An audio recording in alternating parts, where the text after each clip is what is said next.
Welcome to another OU Insider Under the Visor Postgame podcast powered by. You Probably need to didn't stick hear to that the, one. Yeah, the AirPods. The AirPods do it better. It's powered by Lollipop. All right.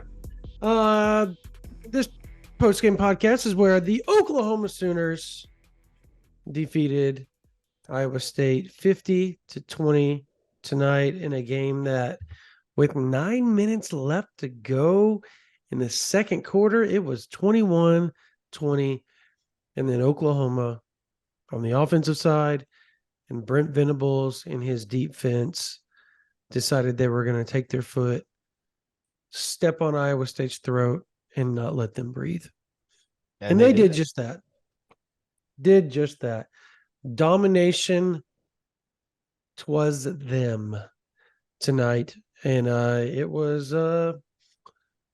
it was what we've grown to expect from Brent Venables' defense in 2023. Now, 2022 was a different story, but this is a defense that I think that even the stadium guys,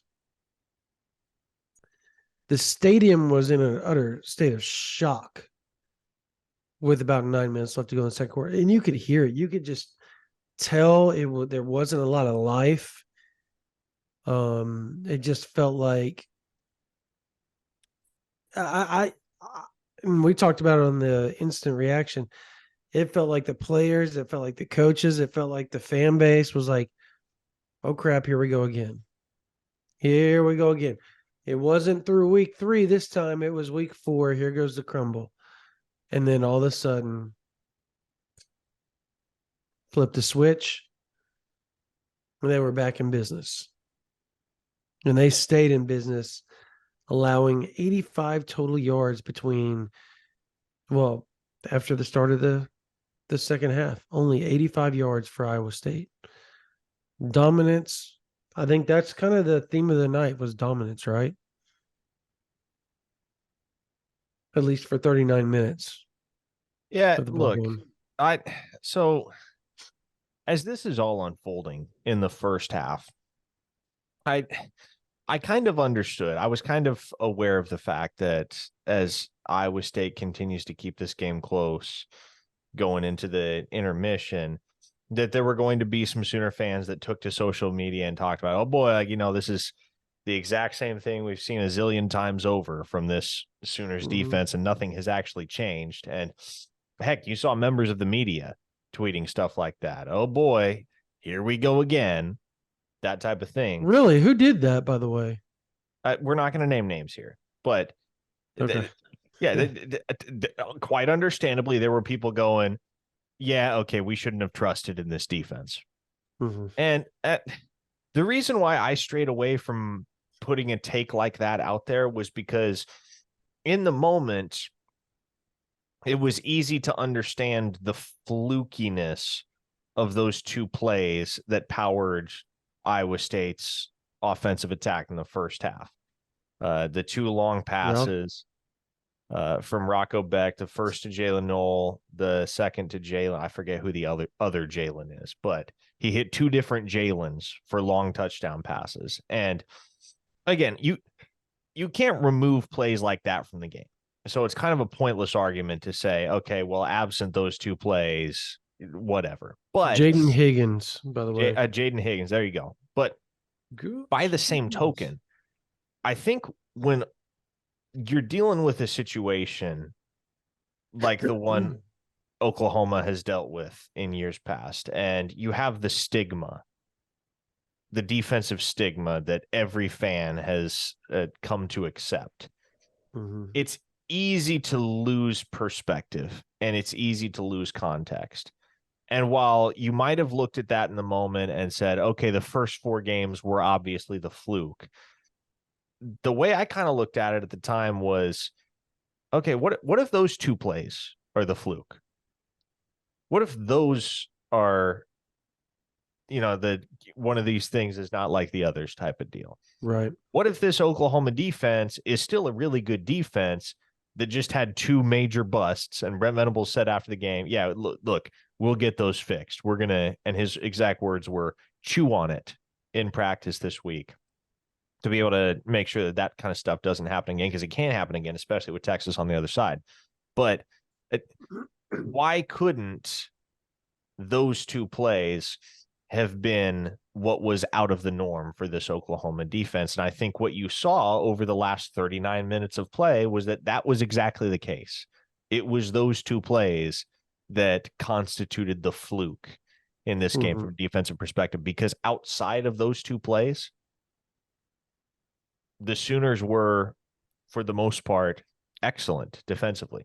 And look, once again, you can't have two plays like that every single week, because some weeks, I would say next week is a great example, two plays like that might be enough to beat you. But tonight, the Oklahoma offense had more than enough juice. They were able to keep the pedal to the metal for 60 minutes of football. In fact, they could ease up at the end and just kind of coast, and they did. We saw Jackson Arnold. We saw essentially the entire second team offense and defense. And the Sooners won a game handily against Iowa State, which has never happened before in the Matt Campbell era. It has not happened. The thing that I would take away from this, and something that you could, the conversation stopper, if you will, if you're talking to somebody in the Oklahoma fan base or media, is if you need encouragement for how the defense performed tonight, look no further than what happened in Boulder, Colorado today. Because we have watched for years, we watched it for 7 years, 6 or 7 years. Once an opposing offensive coordinator found what was going to break the dam, it was on. No holds barred. You knew that there was going to be points scored on the other end, and it was just a matter of how quickly could Oklahoma regain the lead, and if they could hold on to it in the end. Whereas today, you saw the dam break for a second, and 20 points were on the board, and then all of a sudden it just stopped. And that's because you had adjustments. You had guys that saw the adversity and attacked it instead of letting it be something that consumed them as a team. So I think you're really seeing some things that are bleeding through in the culture with what Brent Venables is building there. And I think that's something that should be encouraging. Okay, so Iowa State averaged 5.6 yards a carry tonight. Obviously, a lot of the average was padded through a couple of chunk runs, I guess you would call them, in the first half. And after that, it was, for the most part, it was get nothing, get negative, get nothing, get negative, and then bust a 40-yard run or 35 or whatever yard runner. I mean, I could go here and look and tell you the longs and the shorts here for Iowa State. The longest run was 39. So and again, Abu Sama. Abu Sama. There you go. I didn't want to butcher that name. Abu Sama. He averaged 9.6 yards a carry. 9.6. Like, think about that. The true freshman, by the way. Yeah, absolutely. And I guess what I'm saying is that how? I think there seemed to be, and they were doing a lot of trapping the edges, by the way. Really out leveraging Oklahoma on the weak side, and they would run to the weak side, pin in on the defensive end, because Oklahoma, they don't notoriously line up at the 7 tech or the 9 tech. They're usually in a 5 or a 4-eye as far as their alignment. And so that allows them to, I'm talking Iowa State, and I watched it numerous times, particularly when PJ was in and our Mason Thomas. They would do a lot of shifting, and Rondell Bothroyd. They would do a lot of shifting over to their side. And when I say shift, they would just bring a tight end or H-back over in motion, and essentially the line would be the same. The strong side would be the same because on the line, the numbers didn't change. It was the H-back or the tight end or however the Y going in motion and sitting right behind that tackle, whatever side they were on, and pinning down. And all they would do is run a little zone pin and essentially trap the defensive end on the inside and seal them essentially, and not allow any spilling. I mean, there was no spilling. The defensive end had to box on the inside. And I know I'm using a lot of technical terms for people here, but essentially box and spill is when you have a backer spill to the outside leverage, and the DN will box the inside of the tackle, and or essentially go engage, I guess, and keep them occupied. But Kanak and Stutzman weren't spilling to the outside and filling that run fit very quickly. And that's where they got gashed a little bit tonight. And so if I'm Texas, I see that and I totally use that because they have better running backs. Brooks is better than Abu Sama. I'm sorry, he is. And I mean, their offensive line's better than Iowa State. If I'm an Oklahoma fan, I'm nervous. I'm nervous just because of what we saw. Now, obviously, they adjusted, right? They adjusted how they were going to play that, and they started shutting it down, and Iowa State couldn't move the ball. But here's the problem.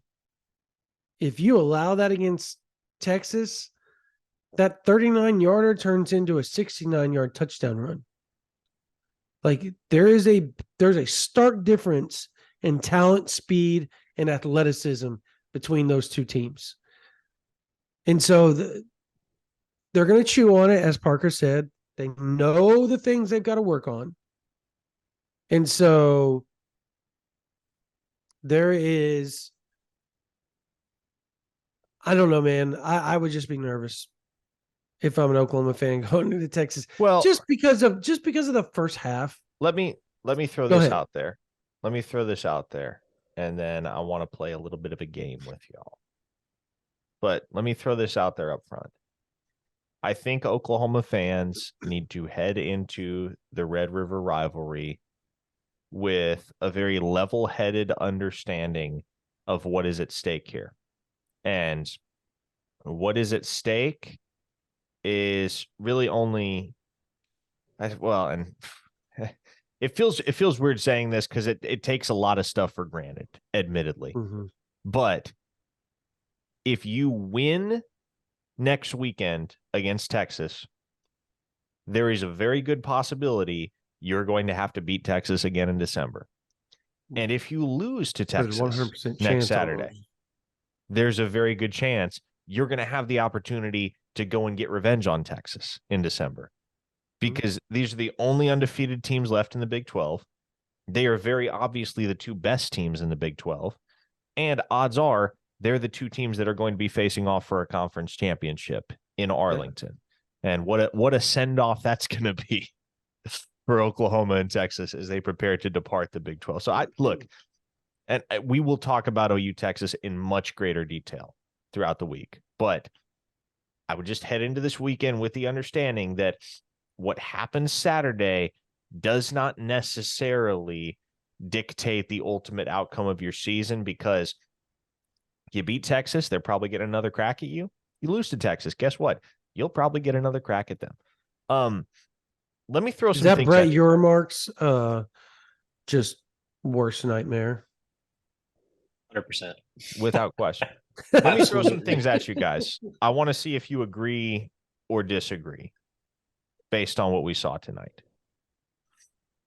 Number one, agree or disagree that wide receiver is the best position group on OU's roster right now?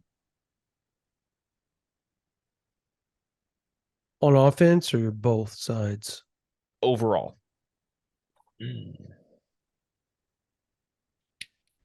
Better than linebacker, huh? All right. And better than Linebacker or corner. safety? Yeah, Yeah, linebacker or corner, safety safety. is. Yeah. Yeah, those are the. But I would say we've seen. I mean, it's a strength of the It's got to team. be. Yeah. It's got I to would be. say it's the strength of the team right now. Yes, I Mm. would agree with that. And hey, remember that was the biggest question mark going into the season was how No, was big wide time. receiver? Yeah. Big time. Now, And what was the perceived strength of the team has potentially become the biggest question mark at this point. The O The line. running back room, or the yeah. But anyways, go ahead, partner. yeah, they struggled to run the ball again tonight. And I just, at what point, man, okay, agree or disagree? This will be the next one that we hit, and we can kind of loop back around to these. But agree or disagree that Marcus Major is just not the lead back?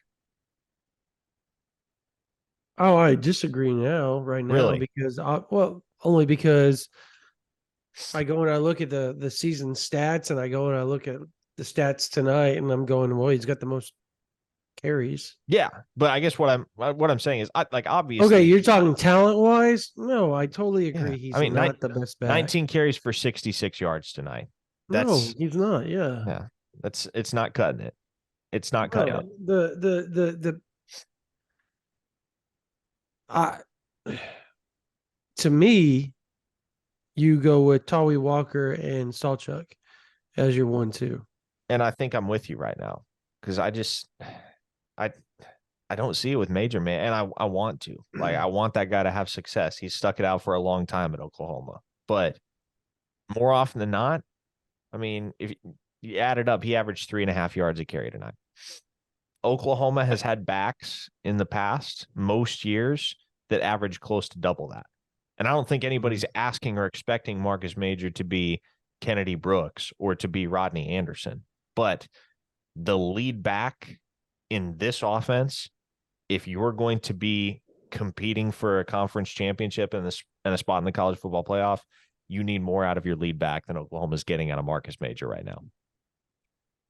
Well, and the problem so far has been when they get the ball to him on the perimeter or that they hand the ball off to him in his own play, he's not making those one-on-one matchups. He's not making them miss. He's getting tackled in those one-on-one matchups. And in the past, you've had guys that can make that guy miss or simply run him over and continue going. And when you can't make those one-on-one matchups a win for the offense, it's a problem. And Marcus Major is just not doing that right now. Okay, so Kennedy Brooks is a prime example of who you're talking about because he was the slowest human being walking the face of the earth, and yet nobody could tackle him. Nobody could tackle him in space. He was so precise and had such a good feel of what was going on, and you can't teach that. That's the thing, is you can't teach that. And I thought tonight, if you probably remember this, the very first run Marcus Major had was awesome. Yes. The very first, and I was like, oh, okay, here we go. Here we go. Like he's getting in the groove. The second half of the Cincinnati game spilled over into the Iowa State game. And here we go. Oklahoma's getting their groove going, running the ball. And we were told before the game, I know Kevin's not going to mind me saying that. Salchuk showed up to our OU Insider tailgate and literally said, hey, I expect Gavin to get quite a few carries. They have some packages for him, all that type of stuff. He goes, but we'll see what happens. And I know we were all shocked when we saw 27 be the guy to come in and then continue to be the guy to come in. Like they are going to make a concerted effort to make sure 27 gets going now that he's back in game shape. And so game one, we all kind of expected him to have some ups and downs. He showed some flashes. There was a run, off tackle run in the late in the first half, second quarter. He hit it, gained like 13 yards or whatever, 10 yards or whatever around the left side, home side, west side of the stadium. And it kind of looked like, okay, there we go. Because he broke a tackle to do it. Shoved the guy off, shimmied around another guy, then got shoved out of bounds because he ran out of essentially real estate to run. He had nowhere else to go. What I didn't get is the lack of Tawi Walker. Like, I understand they feel like they want Marcus Major to be the guy so bad. Have you not noticed that no matter what game it is, it's Marcus Major and Yeah. it's never somebody else and it's always Marcus Major and he's the one guy. And that it hasn't worked. Yeah. It hasn't worked. He's the only running back that we've seen in every single one of the 5 games so far. The only guy. And again, it's not happening. And you can't go into this game against Texas with a dormant running game. And so I would hope that next week in the Red River Showdown, either it's a steady diet of Tawi Walker or they just decide to turn Gavin Sawchuk loose, because judging by what Brent Venables said in postgame about Javonte Barnes, I'm not optimistic that he's a huge part of the game plan next weekend. He's not going to play. They got to figure that out, man, because Dillon Gabriel is playing excellent football right now. Excellent football. Dillon Gabriel, I mean, Matt Campbell said after the game that Dillon Gabriel is playing like an elite quarterback. Wow. Matt Campbell was raving about Dillon Gabriel. And opposing coaches have raved all year about Dillon Gabriel. 19 total touchdowns on the year, 3 turnovers. And by the way, I don't think the interception he had tonight was his fault, based on the conversation he was having with Jalil Farouk. No, we talked about that in the instant analysis. He was giving it to Farouk. Yeah. Well, and you don't see Gabriel get on dudes like that, which very much leads me to believe that and we heard Venables talk about it. Like, he's stepped up as a leader big time and he's challenging guys. And you saw it on that play, but also, like, it's just, I think he understands as well as anybody that if you want to play championship level football, you can't afford mistakes like that. And I'm not going to pretend to know the exact specifics of what went wrong on the communication on that particular play between Gabriel and Farouk, but evidently it was something that Gabriel felt like Farouk should have done differently, and that it resulted in the football going the other way. But all in all, Dillon Gabriel through 5 games, that's the best quarterback in the Big 12. I mean, heck, I thought it was very, very interesting, which, by the way, I'm just now thinking of this, and I need to give a shout out to the kid. Kevin Sperry came on the pregame show this afternoon with me on the Ref Sports Radio Network, and he predicted the final score to be 50-21. My guy was off by a single point. Mad props to Kevin Sperry. That's kind of funny. One of the other radio guests I had this afternoon was a national college football writer who is a Texas grad. And so I asked him a very pointed question about the OU Texas matchup and the advantages that OU has versus the advantages that Texas has. And he said, look, I think Oklahoma's got the advantage at the quarterback position. That's somebody that graduated from the University of Texas, that covered the University of Texas, sitting there and telling you, yeah, right now Dillon Gabriel's better than Quinn Ewers. So again, that's one opinion. That's not anything close to objective. The very nature of this discussion it's a subjective discussion, right? But if you look at all the statistics, you look at all the numbers, you look at what Dillon Gabriel has done and has accomplished through 5 games, he's playing as well as anybody in the conference, and he's squarely in the upper echelon right now, quarterbacks in the greater landscape of college football. Hey, Sooners fans, we want to thank PrizePicks for being a proud sponsor of OU Insider under the Visor weekly pre- and post-game podcast, along with all other OU Insider media. PrizePicks is a daily fantasy sports app that allows you to have fun and win differently than those other daily fantasy sports apps. And here's how. All you have to do is select 2 or more players, pick more or less on their projected stats, and place your entry to start enjoying the perks of PrizePicks. Look, I started using PrizePicks just recently, and I'm really glad I did. Just in the last week, I've won 25 times my entry money, and guess what? You can too. All you have to do is go to prizepicks.com/insider and type in promo code insider for a first deposit match up to $100. Again, all you have to do is go to prizepicks.com/insider and type in the promo code insider for a first deposit match up to $100. You do that and you start winning right now. Just this past week, I won $30. All I did was enter in $10 on Jalen Hurts to go above his projected stats and Baker Mayfield to go below his. It took me 60 seconds and I came away a winner. You can too. Again, all you have to do is go to prizepicks.com/insider, type in the word insider in the promo code section and start playing and winning right now. Prize Picks, daily fantasy sports made easy. But I guess my point in saying all that was you got to be able to support him with the running game. You have to. Yeah. Totally agree. And we've talked about that quite a bit, even on the pregame podcast. We made that exact, statement. Before we do the Dylan Gabriel stuff, and I know you were talking about that real quick, what did you take away from what Brent said about Javonte Barnes? Because Brian and I took it as it's not so much that he's injured, it's more like it's a mental thing that he's going through. Essentially, with his not trusting his foot, maybe not willing to do the things he needs to do to get back. And that would make sense. That would make sense based on the way that he looked early in the season. He didn't look like he completely, and I can't remember who said it. I was having a conversation with somebody. It was me and you, and I said he kept running in the back of people and that he was rushing it and looked like he wasn't trusting and exploding like he was last year. So there you go. Go. You can take credit for that because I can't think off the top of my head who else to give credit to. It probably was you. But yeah, no, there's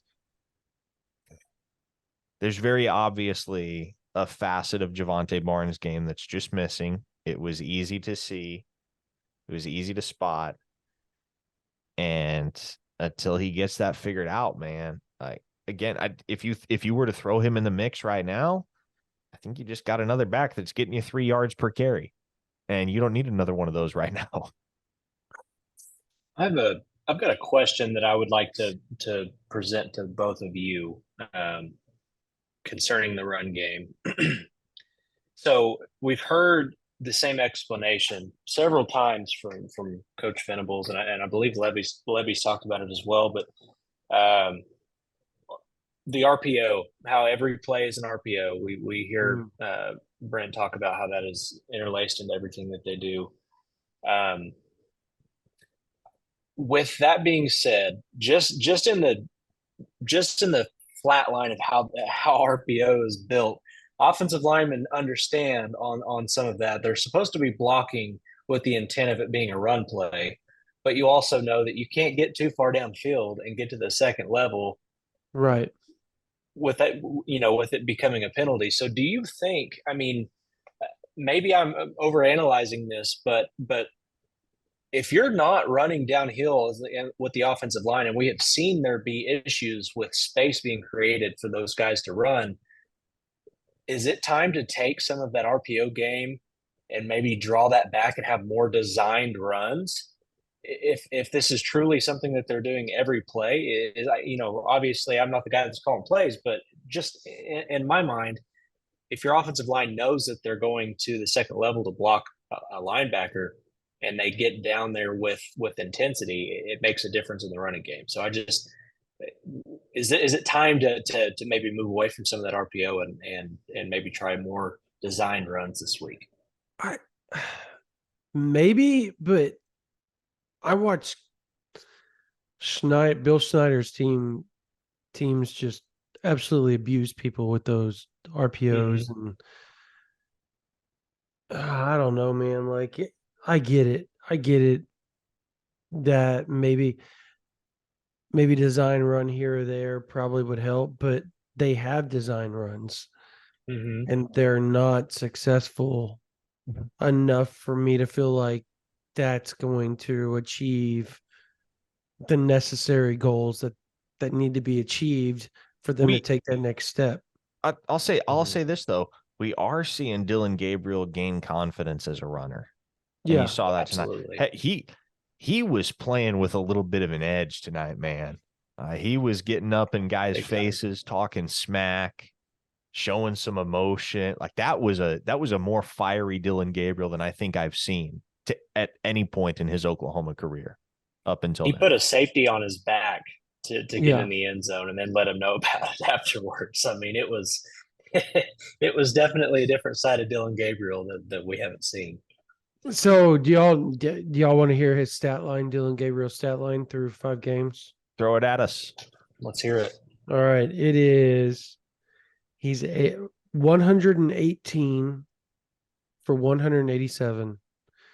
Out of those 187 attempts passing and 118 completions, he's completing 75.2% of his passes, which is just insane. He has 15 touchdowns, only 2 interceptions. His QB efficiency rating is 189.4.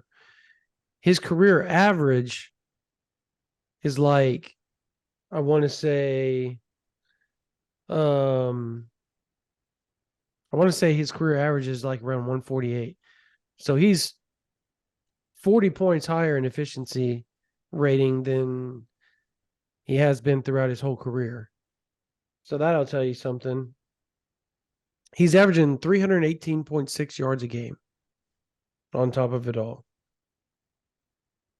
That is a crazy stat line to start the year. Oh, by the way, 1,600 yards. 1,593. 1,600 yards. So he is on pace.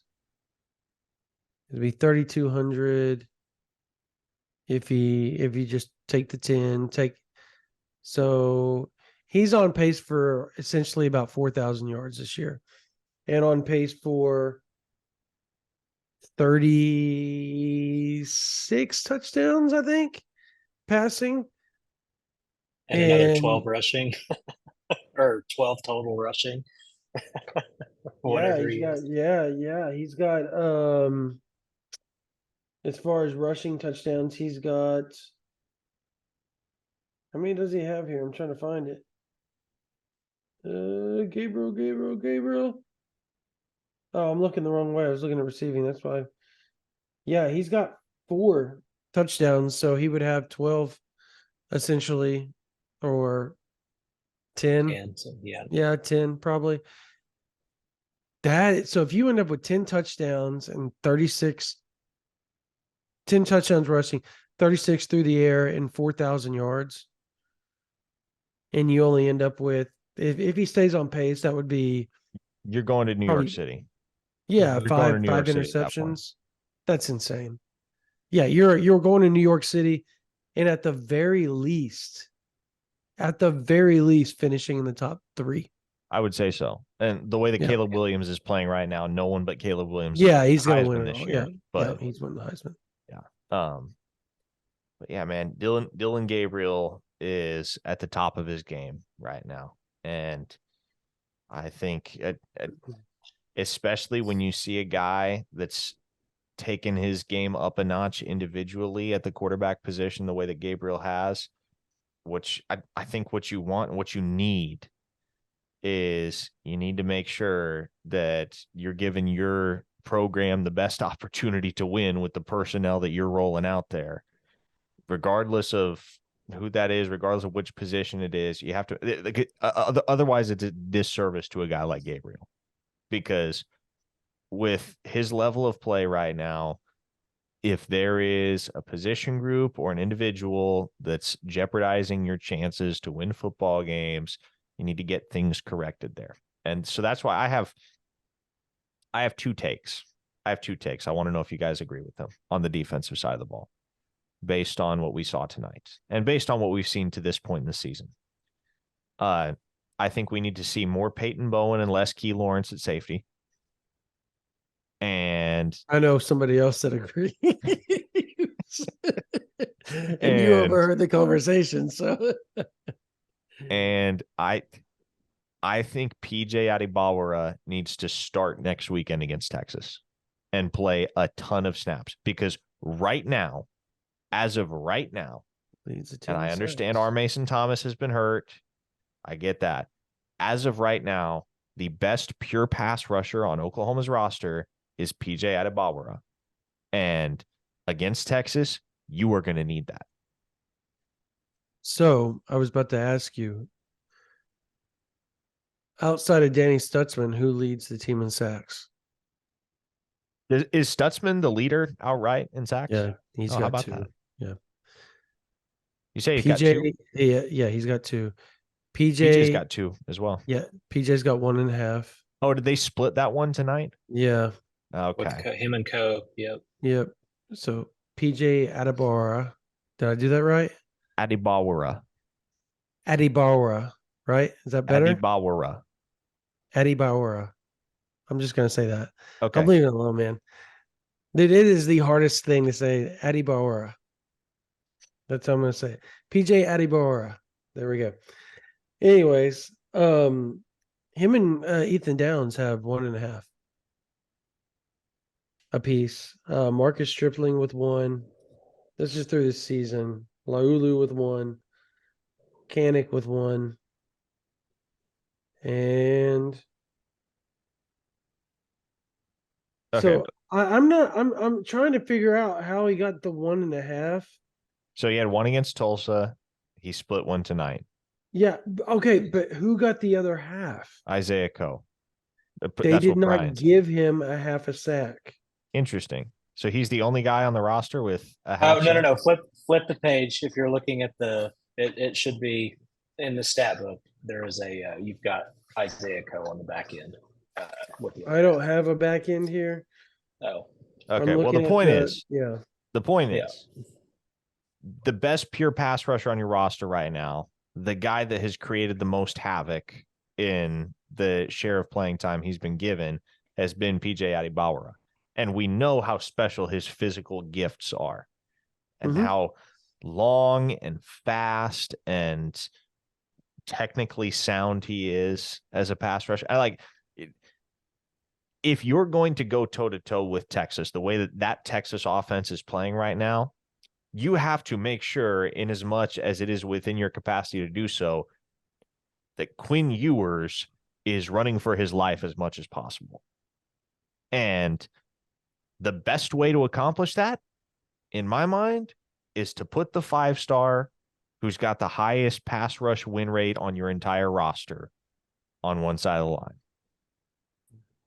Okay, so we know our Mason will be full strength for Texas. They've been holding back for Texas. I know that 100% as a fact. That's why he barely got any snap. They got him out there today just to get the juices flowing a little bit.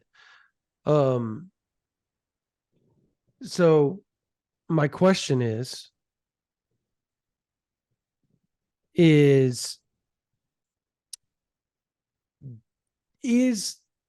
Oklahoma holding back, and have they held back quite a bit of their blitz schemes, their packages leading up to Texas? Very, very Brent Venables-esque throughout 2011 or 99 through 2011, where they would show up and you would see so many different variables of stunts and blitzes and slants and all kinds of stuff that you didn't see leading up the first 4 or 5 games going into that OU Texas. It's almost like they just open the cupboard up and they just say, get whatever plate you want. Or drink you want or whatever, because you can have every one of our fine china at that point. And look, I understand we're gonna break the Texas game down from every angle throughout the week, and so I don't want to consume too much. I think that's pertinent that they didn't show a lot tonight. Yeah, well, yeah, yes, but what I will say about it is that the way that those coaches, particularly Venables, talked about the Texas game and post game, it's very evident to me that what happened last year is something they all take kind of personal. Mm-hmm. And so, yes, I fully expect, Brandon, that we're going to see some things next week in the Cotton Bowl that we have not seen from Oklahoma thus far this season.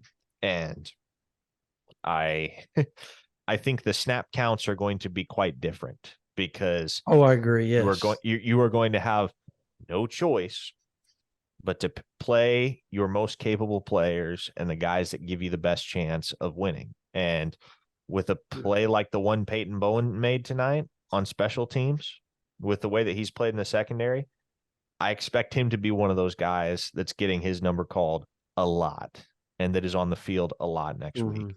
I would say the same for Nick Anderson, and we've only seen him in bits and pieces, but what bits and pieces we have seen of him this season, he's been outstanding.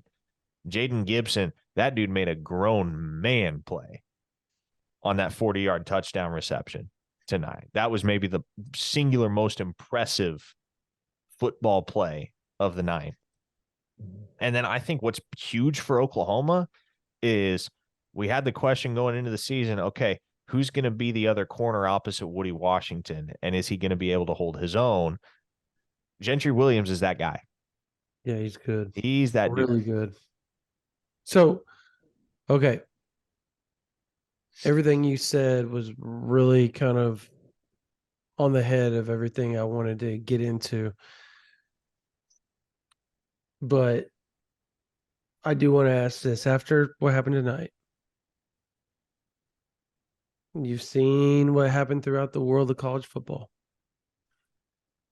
Where is Oklahoma going to be ranked? We all assume Texas will be 3, right? Like they're just going to stay pat. Where does Oklahoma move up? Is it a top 10 matchup? I don't think so. I think Oklahoma's. I think they're outside. I think they're 11. Okay. They move up one spot at least with Utah losing. They move up 2 spots. They have to move up 2. LSU lost. LSU lost. So 12 by proxy. I mean, yeah, I could see them at 11. I'd put them at 12 right now, just because I don't think anybody else is going to drop. Notre Dame had a ranked win, and Alabama put it on Mississippi State, and Alabama is Alabama. So I figure Oklahoma will be ranked number 12. Okay. Yeah. But you still have to go off of like this is what irritates me about all this. If you win, that's great. I think it needs to be how you win. Like I get it. Notre Dame beat a ranked Duke team, but the reality of it is that on a neutral field, who would win, Notre Dame or Oklahoma? Oklahoma would beat the crap out of Notre Dame right now. I think they would. I think they would be easily a double digit. I agree. I think it'd be like a 10, 13-point win. Probably 10. Yep. Your face says you disagree with that, Parker, but I don't know how. I think once the committee, and I shouldn't say, but they have no pulse on offense, even with Hartman.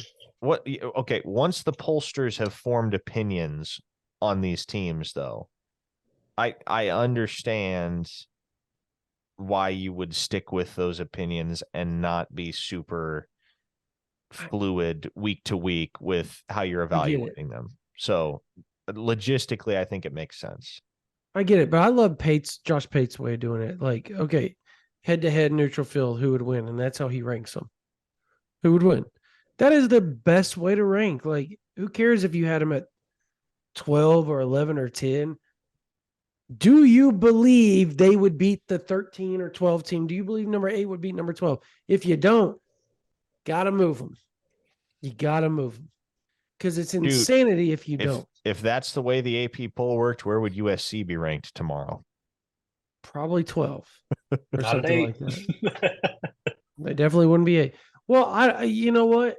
I think the one thing people would say is who's going to be able to score touchdown for touchdown with them.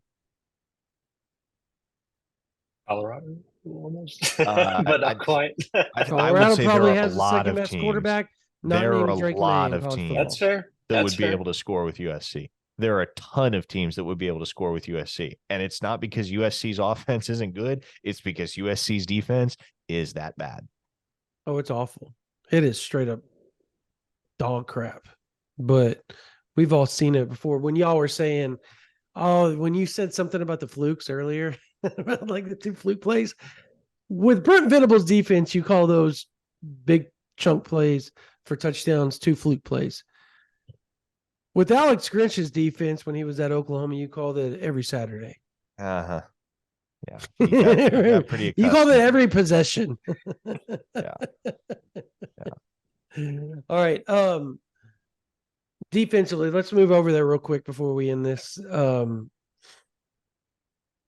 What outside of just that treacherous 12-minute span after the first possession of the game where Billy Bowman made a house call on a 44-yard interception return, what can you realistically take away from the defensive performance today that you can build off of going into the game on Saturday against Texas? I think Brian. Okay. I was gonna let Brian jump in there, but I'll air my opinion, and then I'll let him riff off of it. I think what we can draw from Oklahoma's defensive performance today is that when they don't have busts, it's really, really hard to sustain drives against this defense. Mm-hmm. Like when they don't beat themselves, they're a tough defense to beat. And it's because they're strong at all 3 levels.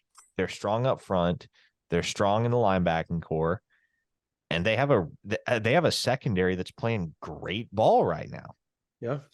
And I didn't get a great look at those 2 plays because I'm down there at field level and I was standing off on the sidelines. I know one of them was Key Lawrence's fault. I can't remember which it was, but very obviously one of them was Key Lawrence's fault. The very first one was Key. Yeah, who was culpable for the other one? The other issue, no, I looked back at it. Gentry Williams and Billy Bowman ran right into each other on a. Okay, it was Gentry. Yes, they literally ran right into each other, and then it was Bowman. Bowman was supposed to jump. Yes. So essentially, if I remember correctly, I guess you could put some of the blame on Gentry too, because he was not supposed to go that far inside, and that's what caused Bowman to bump into him, because it was supposed to be.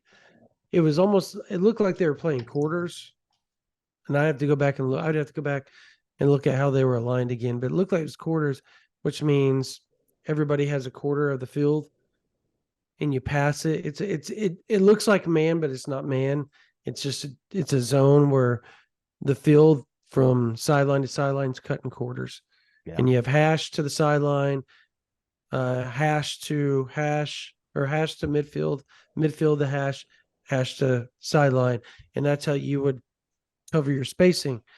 And it looked like Gentry chased after it, and he wasn't supposed to on the little crossing route or drive route, essentially. Yeah. And Bowman tried to jump it, and they just collided into each other. Well, I guess what I want to know next weekend is, can Texas legitimately beat Oklahoma, or will Oklahoma beat Oklahoma? Because the only juncture at which we've seen that OU defense display vulnerability this season has been when they very blatantly beat themselves. But Sark's such a great offensive mind. Exactly. You have to assume they're going to beat them at some point, and it not just be Oklahoma's fault that they scored. Yes. No, that's kind of what I'm getting at. Like, how much of a habit how regular is that going to be in the game tomorrow, or not tomorrow, but next week? Gosh, I it's wish it was late. tomorrow. Yeah, no, it's folks. almost It's 3 a.m. 3 a.m. Yeah, 3 a.m. We're recording But it. So. I guess where we will learn a lot about where Oklahoma's at defensively next weekend is how they can stack up against this Texas defense and not get in their own way. Because if they don't get in their own way, I think Oklahoma is capable of beating Texas and has a very good shot of beating the Longhorns, because I question whether that Texas offense, I know it's good, I know they got skill position talent, but with the way Oklahoma's defense is playing right now, I question whether they're going to be able to make enough plays offensively and scheme up enough to be able to legitimately beat Oklahoma, burn the Sooners, make them pay, sustain drives, stay on the field, finish them off with touchdowns. We haven't seen anybody do that on Oklahoma thus far this season. And admittedly, we haven't seen anybody as talented as Texas offensively. But where Oklahoma is really going to get into trouble against Texas is, and they don't have to be blatant busts either, because when you get a team that talented, you leave them a window, they're going to take full advantage. And so Oklahoma will be their own worst enemy defensively next weekend. But if they play their game, and if they take those two, I would say I'd expand, take 3 or 4 bad defensive plays where you leave a guy running free and you got to chase him down from behind. You eliminate whatever plays, or the majority of whatever plays we saw tonight from Iowa State that turned into chunk gains. If you can fix that stuff and you can prevent that from happening against Texas, this Oklahoma defense is going to be a tough nut to crack, because they are resilient, man. They are resilient. They can give up a 15-yard gain. And then I think in contrast to past years, they're not going to get discouraged and they're not going to fold. They're going to dig in, and they're only going to give you 2 yards on first down. And then they'll give you 2 yards on second down. And then you'll go to the air on third down and you won't get anything against that secondary. Time and again, we've seen it this year where Oklahoma gives up a big play, not necessarily a big play, but a play that moves the chains. And you start to think, okay, well, shoot, that offense is starting to get some momentum on the Sooners.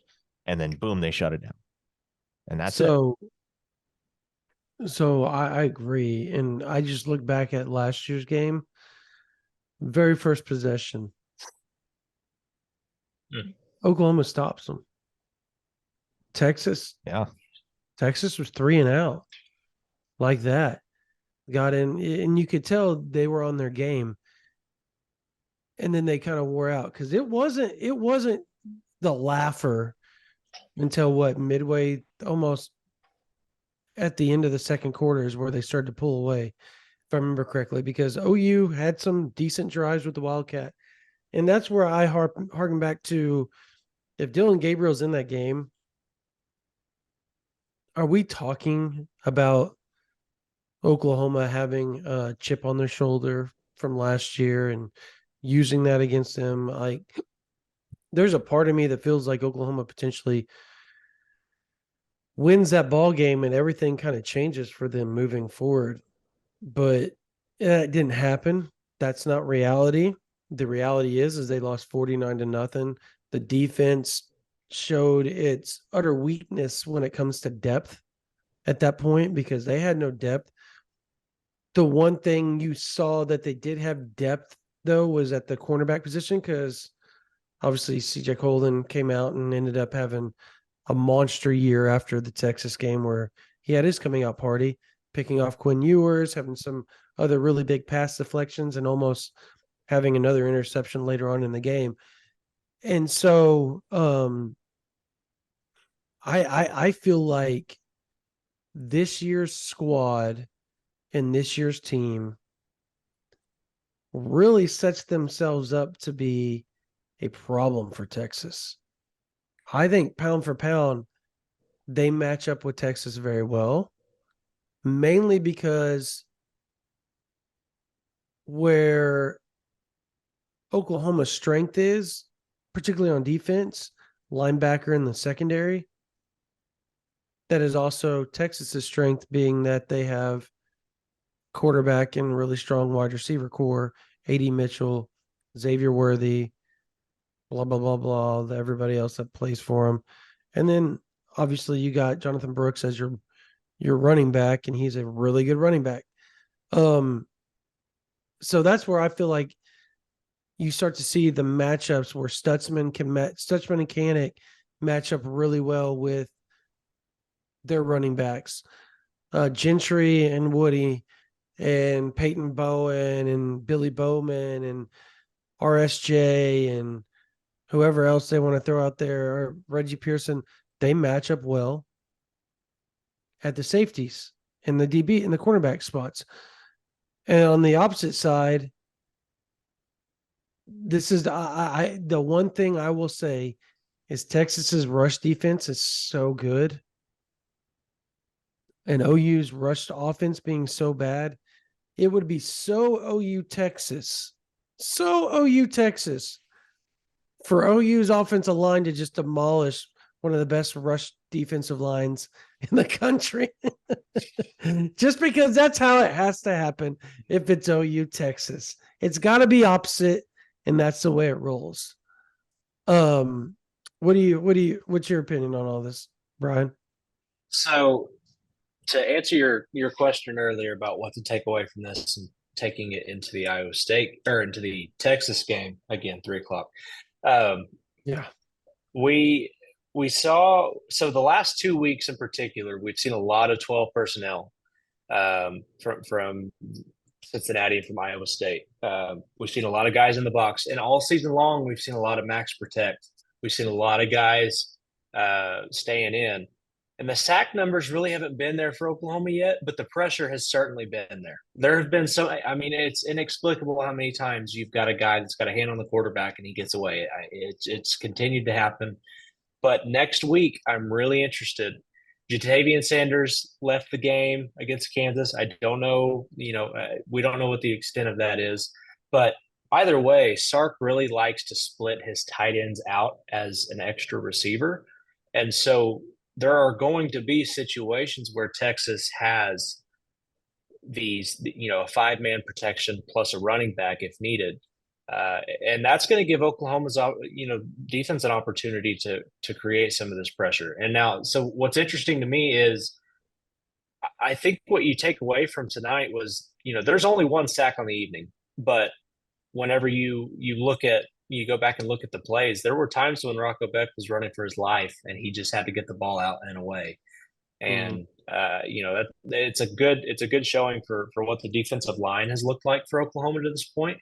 That rotation has been really strong. And that's obviously a huge difference from what they had last season.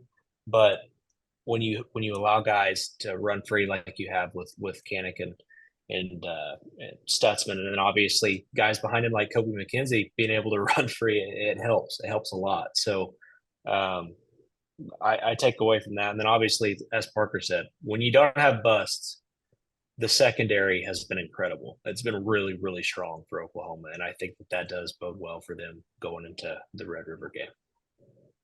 All right. Real quickly, let's do our offensive and defensive MVPs and why. I'll start, and I'm taking the easy way out, Parker. I apologize. Okay. I'm going to go Dillon Gabriel as my offensive MVP. I don't think I have to say a whole lot. That dude was just unbelievable today. I believe he had 5 total touchdowns. Is that correct? Am I correct on that? You're correct. Stat? 3 through the air, 2 on the ground. Yep.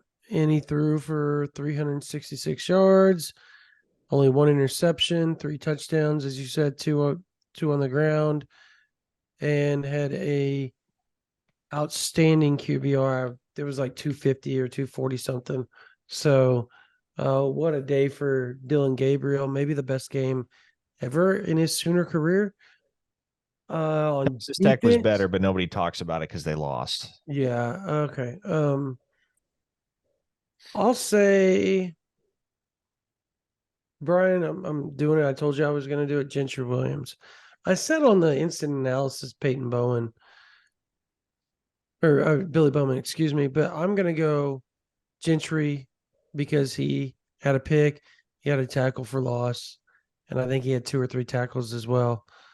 I think Peyton Bowen played great. I predicted him to be my player of the game in the pregame podcast, and he was outstanding. no doubt. But I gotta give my flowers to Gentry. I think he's played phenomenal this year, and he deserves it. Okay, well, I will go ahead and take Jaden Gibson because, again, I think he made all in all the most impressive play of the night on that 40-yard touchdown reception where he manhandled a couple defenders on his way to the end zone. I mean, Jaden Gibson has grown up before our eyes, and it's fun to see. So I'll say he's my offensive MVP. And then defensively, I'll go ahead and take Billy Bowman. If you don't want him, I'll take Billy. I mean, we got to see him run with the ball, which is great because he was a dynamic offensive player in high school, and it's been a while since got to see him actually handle the ball like that. And obviously, it ends up being a house call, ends up being the first touchdown of the game for Oklahoma, and really setting the tone for what was, again, not a perfect defensive performance, but for the most part, an impressive one. So, yeah, I'll take Billy. Jaden Gibson, Billy Bowman. Do you remember the last time you got to watch Billy Bowman with the ball in his hands? He had that pick against Oklahoma State. Yeah, but I mean, like, legitimately run with the ball in his hands. Yeah, I mean, you got to go all the way back to January of 2021. How about last year as a kick returner before he screwed his hammy up or his knee up? I forgot about that. That did happen. Yeah, against TCU. It was 3 games into the season, and then no more Billy Bowman with his with the ball in his hands. All right, Brian, what say you? Offensive MVP. I'm throwing a curveball here. I'm going to go offensive line. Reason I'm saying that is the way that Iowa State sets up their pass defense. You're not supposed to be able to throw deep, but there were several times in this game when Dylan Gabriel was able to sit back there, despite what Iowa State was throwing at them, which was a lot. Mm-hmm. He was able to sit back there, stay clean, and dissect that defense, which, I think they deserve credit for that. Pass pro running game hasn't been great, but the pass protection this season has been excellent. So I'm going to go offensive line. And I actually read this wrong earlier, so apologies here. Isaiah Coe was not the guy to get the other half of that sack. It was Ethan Downs, and Ethan Downs also had 1.5 tackles for loss in this game. So I'm going to go with Ethan Downs on this one. And again, this is a guy last year. We there was complaints. You can go to Twitter and find them if you really wanted to, about somebody not being able to set the edge. That has not been an issue at all. Oh, you insider. I mean, Ethan Downs has done a terrific job setting the edge in the run game this year. He's been one of the better guys at it. So I'm going to give him my defensive player of the game, offensive line for the offense. So Ethan Downs, again, already has 3 tackles for losses this season. He's been great. He had 12 last season. He's got 3 this season, 1.5 sacks. At some point in time, OU fans are going to have to sit and say, he's a pretty good edge rusher. There's a reason why he was preseason All Big 12 second team. I mean, probably because he's pretty good. That same list also kept didn't name Danny Stutzman, which I voted for myself. But that's true. That's true. All right. That's going to do it for this version of the OU Insider Under the Visor Sooners postgame podcast powered by Olipop. We want to thank Brian Clinton for subbing in for our man Jesse Crittenden because it was so late. He had a lot of typing to do. We changed it up, but that's the greatness of OU Insider. The staff is awesome. Parker and I were talking about it the other day. Like, our staff is great. We're building the juggernaut and we know it, and we're excited about the future. So we want to thank you guys for joining us. It's a blessing for those that met us at the tailgate today, the inaugural OU Insider tailgate today, or before the game. against Iowa State. I think we had 100, 150 people come and go, members come and go, even non-members. We were like, come on with it. Come on with it. Come have fun. Community, meet us, get to know us. If you watch us on the live, if you watch us on here, we want to get to know you. We want to be a part of the community as far as the Oklahoma Sooners fans go, because we're all in this together. We don't do this without you, and our work is for you. So that is our way to give back, is to be around you guys. UCF, we're going to have another one. So put that in your calendar. Reminder, go to OU Insider Tailgate before the UCF game. Lots of giveaways, lots of fun, food, TV, drinks. Olipop will be there. All sorts of stuff will be there for you guys to have some communion with each other. So it's going to be pretty awesome. If you're not a member of OUinsider.com, go to OUinsider.com. We're doing, going to tweet it out tomorrow or Sunday. Go to my Twitter, go to the OU Insider Twitter. We're going to tweet out a free promo code for you guys. We do it after every win, but we're going to do it all week this week because it's OU Texas week. You're going to get 30 days free, which means you'll get all the OU Texas week stuff. You'll get all the recruiting stuff leading up to it. And you'll get all the way to whenever the 30 days ends in October. So at the end of October. So you'll get most of the rest of the season if you join now on OU Insider VIP. Lots of recruiting stuff. OU's closing in on trying to flip some 5 stars, all that type of stuff. Parker and I will have that for you. Brian and Jesse will have a lot of team stuff. I'll have some behind the scenes team information that I know that I drop every week. If you want to be in the know, Oklahoma Sooners, OU Insider is a place for you. Also, subscribe our podcasts, our YouTubes. We're trying to get to 15,000, and we're getting there. We're almost to, I think, 12.1 already, and we just got to 12,000 just a couple of days ago. So thank you guys once again. All right, that's going to do it for this version of the OU Insider Under the Visor Sooners Postgame Podcast. From my man Brian Clinton, from my man Parker Thune. My name's Brandon Drum. You guys have a blessed day.